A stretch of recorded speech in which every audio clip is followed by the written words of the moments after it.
Operation সিন্দুরের সময় শত্রু দেশ পাকিস্তানের বিরুদ্ধে জোরদার জবাব দিয়েছিল ভারতের ব্রহ্মোস মিসাইল।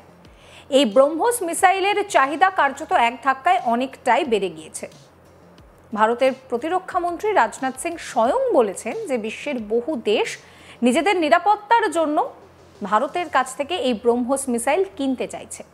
এই পরিস্থিতিতে যোগী রাজ্য উত্তরপ্রদেশের লখনৌতে তৈরি হয়েছে ব্রহ্মোস মিসাইলের একটি কৌশলগত উপকরণ প্রযুক্তি কমপ্লেক্স, যেখানে এই ব্রহ্মোস মিসাইলের জন্য প্রয়োজনীয় উপকরণ অর্থাৎ টাইটেনিয়াম, লিথিয়াম সহ অন্যান্য সুপার অ্যালয় উপাদানগুলো তৈরি হচ্ছে।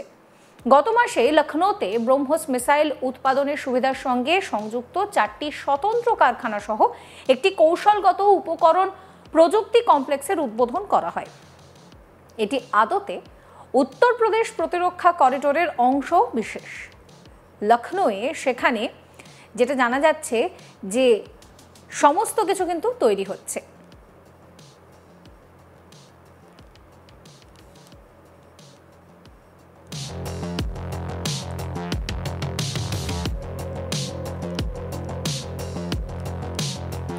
লখনৌয়ের পিটিসি ইন্ডাস্ট্রিজ লিমিটেড সেখানে তৈরি হচ্ছে এই ব্রহ্মোস মিসাইলের এই সমস্ত super alloy. PTC industries limited হলো ভারতের প্রথম বেসরকারি কোম্পানি যারা টাইটেনিয়াম এবং সুপার অ্যালয় উৎপাদন করতে পারে। এতদিন আমেরিকা, রাশিয়া, ফ্রান্স, ইউকে এবং চীনে কেবলমাত্র মিসাইলের এই সমস্ত উপাদান তৈরি হতো। টাইটেনিয়াম এবং সুপার অ্যালয় ইনগট, কাস্টিং এবং মেশিনগুলো যুক্ত উপাদানগুলি মহাকাশ ও প্রতিরক্ষা ব্যবহারের জন্য করা হচ্ছে, যার মধ্যে জেট ইঞ্জিন এবং মিসাইলের জন্য ব্লেড এবং ভ্যান অন্তর্ভুক্ত রয়েছে। টাইটেনিয়াম ইস্পাতের চেয়ে হালকা কিন্তু শক্তিশালী, তাপ প্রতিরোধ ক্ষমতা এবং উচ্চ শক্তি ওজন অনুপাতের কারণে মিসাইল, সাবমেরিন এবং বিমানে ব্যবহারের জন্য আদর্শ। এ নিয়ে আমার কলিগ শিবানী শর্মা একটি রিপোর্ট তুলে ধরেছেন, সেই রিপোর্ট রইল আপনাদের জন্য।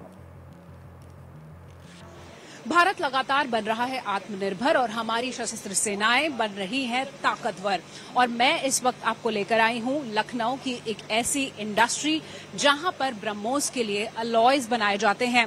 जी हां, ब्रह्मोस मिसाइल जिसने ऑपरेशन सिंदूर के दौरान पाकिस्तान के अंदर न सिर्फ आतंकवादी ठिकानों को तहस नहस किया, बल्कि तमाम ऐसे टारगेट्स को बुरी तरह से नेस्तनाबूद कर दिया जहां से पाकिस्तान भारत पर हमला करना चाहता था।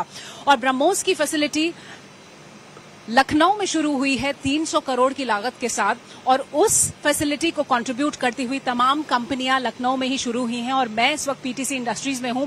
ये देश की इकलौती ऐसी इंडस्ट्री है जो ब्रह्मोस मिसाइल्स के लिए लिथियम बना रही, टाइटेनियम बना रही है, सुपर अलॉयज बना रही है और तमाम दूसरे सुपर अलॉयज पर काम कर रही है। और बहुत जल्द लखनऊ की फैसिलिटी में जहां पर काम शुरू हो चुका है ब्रह्मोस को बनाने का, वहां से ब्रह्मोस की सप्लाई शुरू हो जाएगी। और आपको बता दें कि उत्तर प्रदेश के डिफेंस कॉरिडोर में 7 कंपनियों ने अपना काम करना शुरू कर दिया है। पीटीसी इंडस्ट्रीज उनमें से एक है। 50 एकड़ के इस एरिया में फैली हुई पीटीसी इंडस्ट्रीज में न सिर्फ टाइटेनियम और दूसरे सुपर अलॉयज बनाए जा रहे हैं, बल्कि तमाम दूसरे ऐसे मेटल अलॉयज भी बनाए जा रहे हैं जिनका दूसरे एरोस्पेस इंडस्ट्री से जुड़े हुए आधुनिक प्लेटफॉर्म्स में इस्तेमाल किया जाता है। यानी अब भारत को दूसरे देशों से इन सुपर अलॉयज को लाने की जरूरत नहीं है।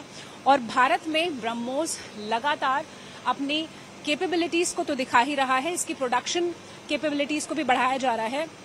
रक्षा मंत्री राजनाथ सिंह ने ऑपरेशन सिंदूर के बाद इसका उद्घाटन भी किया और ये भी बताया कि 1 दर्जन से ज्यादा देशों ने भारत में बनने वाली ब्रह्मोस में उत्सुकता दिखाई है। यानी जल्द भारत में बनने वाली ब्रह्मोस फिलीपींस के बाद तमाम दूसरे देशों तक भी जाएगी। मैं आपको दिखाऊंगी किस तरह से उत्तर प्रदेश का ये डिफेंस कॉरिडोर बना रहा है ब्रह्मोस और दूसरे आधुनिक हथियार।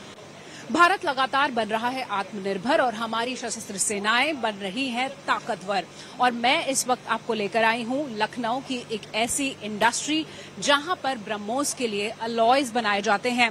जी हां, ब्रह्मोस मिसाइल जिसने ऑपरेशन सिंदूर के दौरान पाकिस्तान के अंदर न सिर्फ आतंकवादी ठिकानों को तहस नहस किया, बल्कि तमाम ऐसे टारगेट्स को बुरी तरह से नेस्तनाबूद कर दिया जहां से पाकिस्तान भारत पर हमला करना चाहता था। और ब्रह्मोस की फैसिलिटी लखनऊ में शुरू हुई है 300 करोड़ की लागत के साथ और उस फैसिलिटी को कंट्रीब्यूट करती हुई तमाम कंपनियां लखनऊ में ही शुरू हुई हैं और मैं इस वक्त पीटीसी इंडस्ट्रीज में हूं।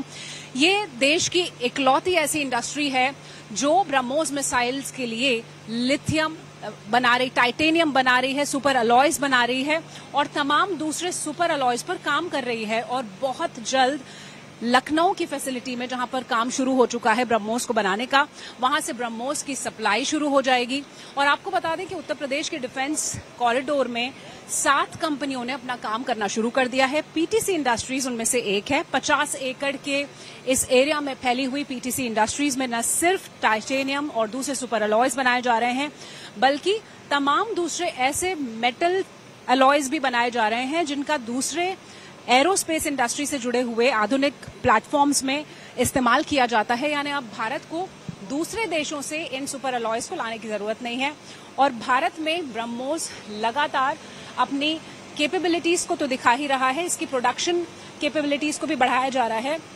रक्षा मंत्री राजनाथ सिंह ने ऑपरेशन सिंदूर के बाद इसका उद्घाटन भी किया और ये भी बताया कि 1 दर्जन से ज्यादा देशों ने भारत में बनने वाली ब्रह्मोस में उत्सुकता दिखाई है। यानी जल्द भारत में बनने वाली ब्रह्मोस फिलीपींस के बाद तमाम दूसरे देशों तक भी जाएगी। मैं आपको दिखाऊंगी किस तरह से उत्तर प्रदेश का ये डिफेंस कॉरिडोर बना रहा है ब्रह्मोस और दूसरे आधुनिक हथियार। भारत लगातार बन रहा है आत्मनिर्भर।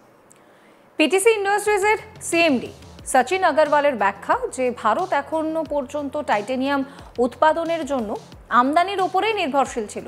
এই সুবিধার মাধ্যমে ভারত এই ধরনের উৎপাদনে সক্ষম ষষ্ঠ দেশ হয়ে উঠছে। সচিন আগরওয়াল কি বলছেন শোনাবো।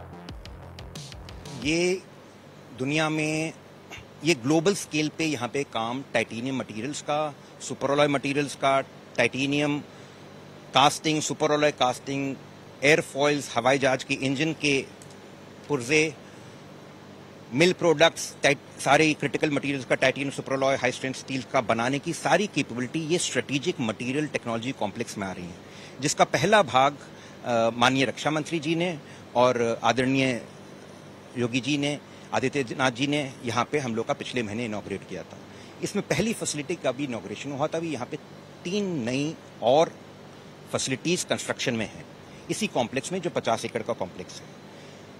ये जो स्ट्रेटेजिक मटेरियल टेक्नोलॉजी कॉम्प्लेक्स हम ये 50 एकड़ में बना रहे हैं, ये दुनिया में एक यूनिक कैपेबिलिटी है जहां पे सिंगल साइट से मटेरियल, क्रिटिकल मटेरियल बनाने की कैपेबिलिटी ग्लोबल स्केल पे और साथ साथ में उसके कंपोनेंट और फिनिश कंपोनेंट और सिस्टम्स बनाने की कैपेबिलिटी सब सिंगल साइट पे है। तो इससे हमारी उम्मीद है कि हम इससे ब्रह्मोस और ब्रह्मोस जैसी और भी फैसिलिटी जो इंडिया में प्लेटफॉर्म बना रहे हैं, बनाने की कोशिश कर रहे हैं, स्पेशली हवाई जहाज के इंजन्स में, उनमें हम बहुत बड़ा कंट्रीब्यूशन कर पाएंगे। सर, ब्रह्मोस के अलावा आप तमाम दूसरी विदेशी कंपनियों को भी पार्ट्स दे रहे हैं, उनके लिए भी आप टाइटेनियम और सुपर अलॉयज बना रहे हैं। वो कौन से देश हैं जो अब भारत की तरफ देख रहे हैं? आपने बिल्कुल ठीक कहा। हम यहाँ पर make in India, make for the world के कॉन्सेप्ट से चल रहे हैं। इसमें हम जो बाहर की फॉरेन कंपनीज से ऑलरेडी जिनसे हमारे MoUs, long term agreements, orders, parts develop होना, मटेरियल डेवलप होने की अग्रीमेंट साइन कर चुके हैं, उनमें फ्रांस में साफरान है, दासो एविएशन है जिसको हम लोग रफाइल के पार्ट्स बनाने की शुरुआत कर चुके हैं। हवाई जहाज के इंजन, कमर्शियल एविएशन में लीप इंजन के बनाने के पार्ट्स बनाने के लिए साफरान से कर चुके हैं। अब रिसेंटली हम लोग ने पेरिस एयर शो में गए थे, वहाँ पे हम लोग ने एमओयू साइन किया साफरान के साथ मिलिट्री इंजन्स के कंपोनेंट्स बनाने के लिए और मटेरियल्स बनाने के लिए भी। और साथ साथ में यूके में, यूएस में BAE सिस्टम्स हैं, हनीवेल सिस्टम्स हैं, इजराइल में IAI है। हम लोग कई सारे पूरे दुनिया में जहाँ क्योंकि ये दुनिया में इस तरह की टेक्नोलॉजी और कैपेबिलिटी ऑलरेडी ही बहुत लिमिटेड है, तो इसलिए ऐसी कैपेबिलिटी देश में आने से बाकी सारे देश में भी काफ़ी उत्साह है और वो यहाँ पर हमारे इन कंपोनेंट्स को, मटेरियल्स के लिए काफ़ी उत्साहित है। सर, एक उत्तर प्रदेश সমস্ত খবরের আপডেটের জন্য চ্যানেলটিকে সাবস্ক্রাইব করতে ভুলবেন না।